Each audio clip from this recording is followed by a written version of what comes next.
జై భీమ్ జై పూలే.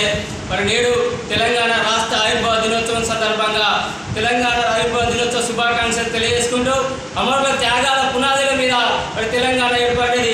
పేద వర్గాల బిడ్డలు, బహుజన వర్గాల బిడ్డలు శ్రీకాంతాచార్యతో మొదలుపెట్టుకొని ఎంతోమంది అమరులు మరి తెలంగాణ మలిదశ ఉద్యమంలో 1200 మంది, తొలిదశ ఉద్యమంలో 300 మందికి పైగా అమరుల త్యాగాల ఫలితంగా ఈరోజు తెలంగాణ ఏర్పడడం జరిగింది. తెలంగాణ ఏర్పడడంలో మరి బహుజన సమాజ్ పార్టీ జాతీయ పార్టీ అతి కీలకమైన పాత్ర ఉన్నదనేది మరి తెలంగాణలో బహుజన వర్గాల ఆలోచన మరి తెలుసుకోవాల్సిన అవసరం ఉన్నది. 2011 ఎన్నికల సమయంలో బెహన్ కుమారి మాయావతి గారు హైదరాబాద్ వేదికగా తెలంగాణకు సంపూర్ణ మద్దతు తెలియజేస్తారని చెప్పడం జరిగింది. ఆ ఇచ్చిన మాటకు కట్టుబడి ఉండి మరి 2014లో పార్లమెంటులో 36 మంది పైగా ఎంపీలతో లోక్సభలో, రాజ్యసభలో సంపూర్ణమైనటువంటి మద్దతు తెలియజేసింది బెహన్ కుమారి మాయావతి గారి అధ్యక్షతన బహుజన సమాజ్ పార్టీ. మరి ఈ విషయాన్ని తెలంగాణలో బహుజన వర్గాలు తెలుసుకోవాల్సిన అవసరం ఉన్నది.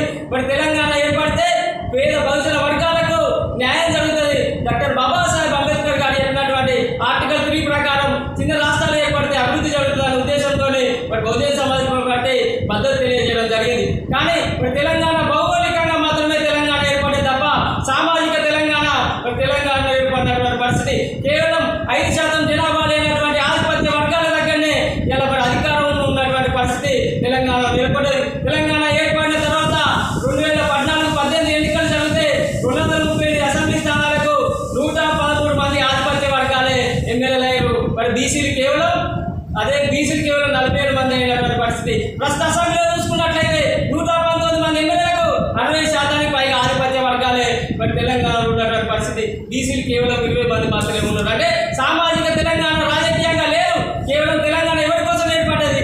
ఏర్పడ్డ తెలంగాణ ఎవరికి అయిపోయింది అంటే ఆధిపత్య వర్గాలకే పరిమితం అయిపోయింది. కాబట్టి తెలంగాణలో బహుజనులు ఆలోచన చేయాల్సిన అవసరం ఉన్నది.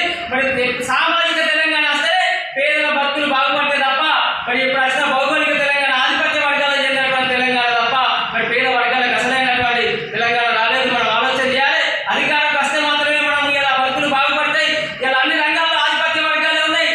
ప్రతి రియల్ ఎస్టేట్ రంగంలో కానీ, విద్యా వ్యవస్థలో కానీ, వైద్య వ్యవస్థలో కానీ, రాజకీయ రంగంలో కానీ, ఉన్నత స్థాయి అధికారంలో కూడా మరి ఆధిపత్య వర్గాలు ఉన్నాయి. బహుజనులకు స్థానం లేదనే విషయాన్ని మనం ఆలోచించాలి. ఈ తెలంగాణలో land mafia, sand mafia, mining mafia, liquor mafia అన్ని మాఫియాలకు అడ్డా అయిపోయింది తప్ప పేద ప్రజలు పేదగానే ఉంటారు. రైతుల పరిస్థితి దారుణంగా ఉన్నది. కాబట్టి సామాజిక తెలంగాణ రావాలంటే బహుజన సమాజ్ పార్టీ అధికారంలోకి వస్తే తప్ప మన పేదల భక్తులు బాగుపడి తెలంగాణ అభివృద్ధి చెందది. కాబట్టి తెలంగాణలో బహుజనులు ఆలోచన చేయాలి. ఇలా మన ఓటుతోనే రాజ్యాధికారం వస్తుంది. కాబట్టి మరి ఎన్నికల సమయంలో మన ఓటును సరిగా వినియోగించుకున్నట్లయితే మనం అధికారంలో ఉంటాం. ఎవరి జనాభా ఎంతో వాళ్ళ జనాభా ప్రకారంగా మరి సమన్యాయం చేసేది బహుజన సమాజ్ పార్టీ. భారత రాజ్యాంగ మేనిఫెస్టోలో పెట్టుకోవాల్సిన బహుజన సమాజ్ పార్టీ తెలంగాణలో బహుజనులు మరి అధికారంలో తీసుకువచ్చి బహుజన తెలంగాణను అసలైన తెలంగాణలో ఏర్పరచుకోవాల్సిందిగా తెలియజేసుకుంటూ జై భీమ్ జై